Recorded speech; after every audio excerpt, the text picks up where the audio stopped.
Tudo bom, pessoal? Vou gravar um vídeo hoje aqui para vocês para explicar essa situação. Vou deixar um link aqui para a notícia para vocês na descrição do vídeo falando sobre esse caso onde uma pessoa na Flórida foi condenada a pagar US$ 1.800.000 de multa. No dia que eu estou gravando esse vídeo aqui, ele já deve estar chegando aí mais desse valor, né? Já passou desse valor, porque nós tivemos uma situação aí que ela é muito mais típica do que vocês imaginam, tá? Aí a gente começa a ver vídeo de todos os lados, né? Porque se a pessoa não pagar agora o Donald Trump não tem nada a ver com isso, né? Mas se não pagar agora o Donald Trump, ele vai colocar você lá em Guantánamo, e se não pagar ainda assim, você vai para o The Rock, lá na ilha do A Rocha, né? Não é o The Rock ator, não é o John... como é que é o nome dele? John The Rock, né? O ator super conhecido aí. E se você não for lá para Alcatraz, aí ele vai te mandar para o Secote. E se você não pagar ainda, Elon Musk vai te mandar para Marte. E a gente começa a olhar tanta besteira das pessoas falando que elas não têm a menor ideia do que elas estão falando, mas elas querem trazer a notícia, porque a notícia traz views, traz like. Quanto mais você pintar o palhaço de colorido, mais interessante fica a notícia, mais aterrorizadora, mais você vai ficar preocupado e não vai dormir, e obviamente você vai ficar seguindo aquele canal por causa disso, né? Então, pessoal, eu vou trazer aqui para vocês a informação do que acontece do jeito que eu sempre tentei trazer aqui para vocês, de uma forma bem consciente, fria e dentro daquilo que é real. A gente não vai devagar nada aqui, a gente não vive de views e likes, eu não tenho, não posso ter, já recebi proposta e não terei nenhum patrocinador do nosso canal, nada desse sentido, e porque, primeiro, eu não posso, segundo, porque não é a minha filosofia, tá? Então eu não ganho dinheiro com o canal, já falei isso pra vocês, não tenho a menor intenção de tocar terrorismo para ninguém. Se eu falo alguma coisa que te preocupa, é para você se preocupar, a intenção é que você realmente se preocupe e preste atenção, e quando a gente ouve algumas coisas que não fazem o menor sentido, eu vou trazer para vocês aqui de uma forma muito consciente, muito fria, muito objetiva, e eu tento trazer aqui para vocês de uma forma bem honesta, porque eu já passei pela preocupação que muitas pessoas passam hoje. Eu sei o que é ficar noites sem dormir, preocupado com uma determinada situação, e você fica naquela ansiedade, remoendo dentro do seu cérebro: meu Deus, mas será que isso aqui é comigo? Será que pode acontecer? Será que é isso? Será que é aquilo? Eu sei o que é a preocupação, então por isso que eu tento trazer muito realista aqui para vocês, o preto no branco, para vocês enxergarem, e aí sim vocês fazerem um juízo de valor, tá? Sem emoção, sem pirotecnia, essas coisas. Vamos lá. O que aconteceu nesse caso? Essa pessoa, ela foi condenada há mais de 20 anos atrás a se retirar do país. Ela tem uma ordem de deportação assinada por um juiz em última decisão. Eu não vou falar última instância porque a questão da imigração ela funciona um pouco diferente, mas como última decisão ela teve aquilo ali decretado. Tá? Então ela tem uma ordem de deportação. Se vocês pegarem a INA, e vocês podem ver que em qualquer lugar que eu estiver gravando, eu sempre tenho uma INA dessa. Eu tenho uma Bíblia e uma INA. Em todos os lugares do meu escritório, da minha casa, do meu estúdio, eu tenho. Até na cabeceira da minha cama, eu tenho. Tá?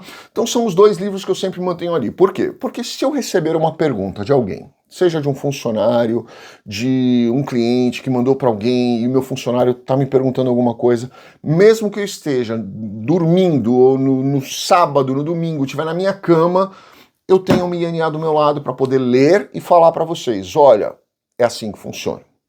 Todo ano eu compro uma INA nova. Quer dizer que mudou o contexto da INA? Não. Quer dizer que eu tenho tentado evitar que entre alguma coisa e eu não esteja atualizado daquilo. E todos os dias eu tenho uma pessoa no escritório que todos os dias ela entra no site da imigração para ver se há alguma publicação nova, alguma normativa nova, alguma coisa que eventualmente a gente não estava sabendo que saiu naquele dia, então ela entra ali e faz. E quando ela publica aquilo, quando ela acha aquilo, ela manda por e-mail para a equipe inteira, eu pego aquela folha, imprimo e coloco no meio da INA. Então, quer dizer, eu sempre tenho, pelo menos eu tento estar atualizado do que está acontecendo, tá? Então, quando você olha ali a determinação, como funciona um processo de deportação, que eu já expliquei em outro vídeo aqui para vocês, ele não segue o mesmo rito de um processo de imigração. Ele é diferente. Tanto que você tem advogados de imigração e você tem advogados de deportação. São coisas distintas. Ah, mas esse aqui faz imigração e deportação simultaneamente. Eu não sou, meu cérebro não é tão evoluído quanto o dele para aprender absolutamente tudo de todas as áreas. Eu consigo focar numa coisa e me especializar naquilo. Além daquilo, eu prefiro deixar para os outros, tá? Quem é especialista em tudo, na minha opinião, não é especialista em nada. Mas tem pessoas que fazem, tá? E eu acho bacana, até eles fazem bem, então que continuem fazendo. Não é a nossa área. Quando você pega para ler as possibilidades de deportação, você vai ver um monte de coisa ali. A primeira vez que a pessoa entra pelo México, ela é só deportada, na segunda vez é considerada crime, quais são as penas, vem tudo descrito ali, tá? E quando vem descrito, vem dizendo que a pessoa, quando recebe uma ordem de deportação, ela pode ter uma pena, multa ou ambos, tá? Então, por exemplo, se o juiz diz que o José tem uma ordem de deportação, a partir do primeiro dia, após a data que ele tem ali para sair do país, se ele não sai, ele vai pagar uma multa diária. No caso dessa pessoa aí, foi de $500 por dia. Essa mulher tá 20 anos, né? Então deu quase 2 milhões de dólares. Por que que isso acontece? Aí eu vou trazer um outro terrorismo que as pessoas fizeram. Se vocês forem olhar alguns vídeos da semana passada, retrasada, muita gente falando: poxa, o Donald Trump disse que agora ele vai começar a cobrar multa diária de quem não se retirar dos Estados Unidos. Ele pode fazer isso? Sem uma ordem judicial, ele não pode. Não vai... sem uma ordem judicial e sem uma previsão legal. Eu vou complementar, tá? Porque senão vai ter advogado aqui dizendo: ah, mas e se ele criar uma legislação específica para isso? Ok, se ele criar uma legislação específica para isso, aí ele pode. Então ele vai precisar ou ter uma ordem de deportação ou ter uma ordem, uma criação de um dispositivo legal que permita que ele cobre multa diária a partir do quê? Né? A gente não sabe. A partir do primeiro dia que ele ficar em overstay, ok, mas qual vai ser o overstay? É por isso que precisa de lei. Então, o que é considerado overstay? Se você chegar, por exemplo, no border, disser, olha, eu vou ver o Mickey, e aí no meio do caminho você fala, vai ficar 15 dias, você ficou 2 meses. Ué, mas a autorização do seu status é de 6 meses. Se você ficou 40 dias a mais do que foi o previsto, você tinha autorização para isso.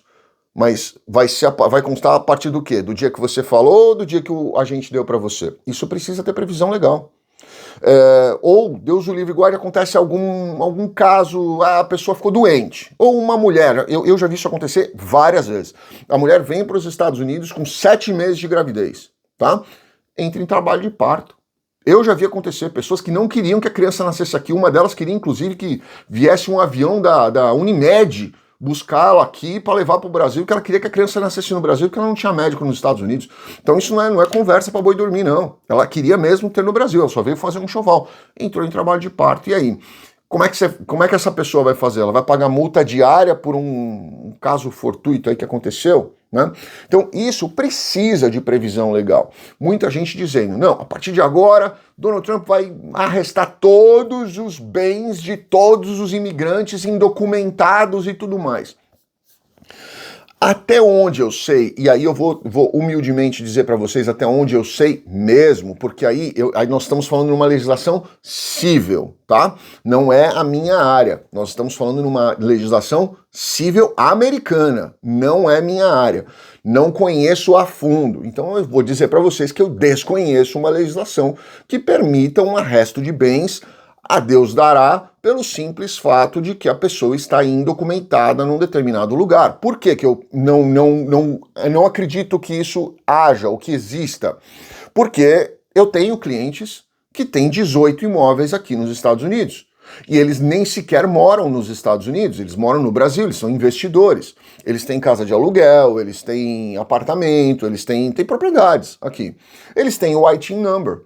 Aí você me fala, não, mas vai ser localizado pelo IT Number. Esses meus clientes têm IT Number e estão no Brasil. E eles pagam imposto pelo IT Number dele. Então quer dizer que eles estão indocumentados nos Estados Unidos? Claro que não. Pode puxar o I-94 deles, puxar o histórico de viagem deles, vocês vão ver que eles estão no Brasil. Pagam imposto legalmente dentro dos Estados Unidos sobre os aluguéis que eles recebem. E aí? Como é que nós vamos identificar quem efetivamente está e quem não está? Nós temos pessoas que estão dentro dos Estados Unidos há 20 anos, 15 anos, que entraram pelo México, não foram sequer pegas quando entraram no México, e não tem documento, não tem registro dessas pessoas aqui dentro dos Estados Unidos, mas elas têm IT Number. Né? Como é que nós vamos saber se essa pessoa está dentro dos Estados Unidos ou se ela está fora dos Estados Unidos se não tem registro de entrada dessas pessoas? Né? Então, assim, é muito mais complexo do que as pessoas falam. Né? E a gente sabe que o Donald Trump ele trabalha desse jeito. Eu não estou criticando o jeito que ele trabalha, tá? Porque em alguns casos funciona. Esse terrorismo todo que se cria, essa nuvem de fumaça que se cria, é um grande absurdo, né? E na minha opinião, é um absurdo. Eu acho que eu sou muito mais pontual. Eu não ameaço, eu vou lá e faço, tá? Então eu, no lugar dele, não ameaçaria a questão do birthright lá, do direito de quem nasce nos Estados Unidos ser americano. A Suprema Corte barrou isso aí agora, 3 dias atrás. E falou, não, quem nasce nos Estados Unidos não tem... E ainda uma das juízas ainda falou assim, eu não sei por que você está trazendo isso para mim, porque vários outros juízes já decidiram sobre isso, você já perdeu isso aqui em primeira, em segunda instância, eu não sei por que você está me trazendo essa questão aqui, que ela já, para mim, já era uma questão pacífica, quem nasce nos Estados Unidos é americano. Se você quiser mudar isso, ok, mude a lei, leve para o Congresso e mude a lei. Foi claro o que a juíza falou, tá? Se fosse meu caso, o que eu faria? Primeiro mudaria a lei, depois eu falaria, surpresa, pessoal, tá aqui, ó, a bomba tá no colo de vocês, a partir de agora é assim que funciona. Eu não gosto muito de ameaça, porque ameaça, você cria um terrorismo. E quando você cria terrorismo, você gera medo, e medo é insegurança. Insegurança mexe na economia, mexe no emocional das pessoas, o trabalho cai, a economia desacelera, as pessoas ficam receosas. Eu não gosto disso, né? Eu gosto de entregar na mão ali, ó, falar, ó, a partir de agora é assim, ponto. Ah, mas eu não quero mais. Tudo bem, agora você vai brigar lá, mas até brigar lá já passou no Congresso. Vai ser assim, ponto final. Não tem decreto com 90 dias de validade. Tem execução de lei, ponto. Agora você tenta mudar a lei. Eu já fiz, tá? Então tudo isso que vocês estão ouvindo é pintar o palhaço de colorido. Porque legalmente ela segue um outro rito. Pode ser que haja efetivamente arresto de bens, segurar bens, reter bens, penhorar a conta. Claro que pode penhorar a conta. Eu tenho diversos clientes meus que me ligam e falam, meu Deus, sumiu um dinheiro da minha conta. A primeira coisa que eu pergunto era, você tem pago imposto de renda? Porque se você só declara e não manda o cheque, ou eles entendem que você mandou o cheque na hora errada, ou seja, tem juros para pagar sobre aquilo, eles vão mandar uma notificação para tua casa. Se você ignorar essa notificação, logo depois vem um bloqueio na sua conta. É muito rápido aqui, é muito rápido. Tira o dinheiro da onde for e que você que se dane. Então, isso já existe.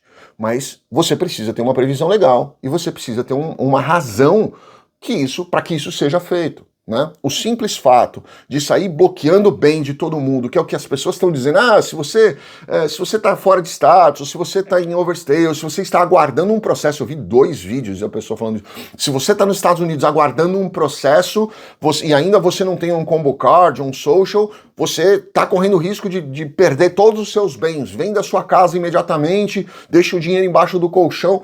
Que grande absurdo que estão falando. Calma. Comecem a pensar e a entender qual é a intenção de quem está falando. Porque aí vocês vão começar a falar, poxa, peraí, mas isso aqui não tem o menor sentido. Essa pessoa primeiro, ela não conhece de legislação. Né? Segundo, faz sentido existir esse dispositivo na lei? Como é que nós vamos ter o controle disso? Né? Como é que nós vamos poder controlar a aplicação dessa lei? Isso é real? Isso não é real? Isso é uma forma de criar um medo generalizado? Isso é uma forma da pessoa, de repente, querer que o vídeo dela viralize e todo mundo manda para todo mundo? Eu acho isso muito perigoso, porque você mexe com o emocional das pessoas, né? E eu lido com pessoas todos os dias. Eu sei o quão difícil é você lidar com o emocional. Você, às vezes, começa a perceber que a pessoa está saindo da caixinha. Você percebe isso. É muito pra gente. Eu trabalho há 23 anos com pessoas, lidando com pessoas, várias, todos os dias. Você percebe quando a pessoa começa a sair da caixinha. Eu deixo uma, deixo duas, na terceira eu dou uma enquadrada, para ela entender que ela tá saindo da caixinha, que ela tá saindo do emocional. Ela tá perdendo a noção do que é realidade, do que é controlável e do que a gente não tem controle, né? Então, isso é importante vocês entenderem. Se tem prescrição legal, se tem previsão legal, perdão, se tem previsão legal, se tem possibilidade de acontecer, a chance de acontecer é grande. Se não tem, a chance de acontecer é muito pequena, porque se acontecer, alguém vai entrar com algum tipo de processo, isso vai ser barrado. Foi o que aconteceu com o birthright, com o direito do americano nato, que nasce dentro do território americano. Um monte de gente desesperada por causa disso. Está na Constituição, e é muito claro na Constituição. Quem nasce nos Estados Unidos é americano. Ponto.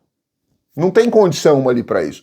Não está falando em status de pai, de mãe, de avô, de avó, de se nasceu no ar, se nasceu no underground, se nasceu dentro da montanha. Não fala isso. É território americano? É americano. Ponto. Né? Isso é o que vocês precisam entender, acalmar e saber separar o que é real e o que não é. Arresto de bens de ilegais. Sim, mediante pagamento de multa ou cumprimento de uma decisão judicial. É isso que acontece. Qualquer outra coisa precisa de uma nova previsão legal. Quando houver, será feito. Se não houver, não será feito. Isso que vocês precisam entender, certo? Eu vou tentando trazer aqui para vocês o que é real e o que não é, e eu peço a vocês que saibam, comecem a saber filtrar o que é real e o que não é. Eu vou gravar um outro vídeo aqui falando para vocês que tem um monte de gente falando aqui agora sobre a tal do aprendiz ali, do programa O Aprendiz, que seria o imigrante, né, que o Donald Trump quer criar. E aí, como é que isso vai ser aplicado? Eu vou trazer um outro vídeo para vocês. Quem não é inscrito, se inscreva aqui, porque esse vídeo vai ser bem legal. Grande abraço, fiquem com Deus. Obrigado.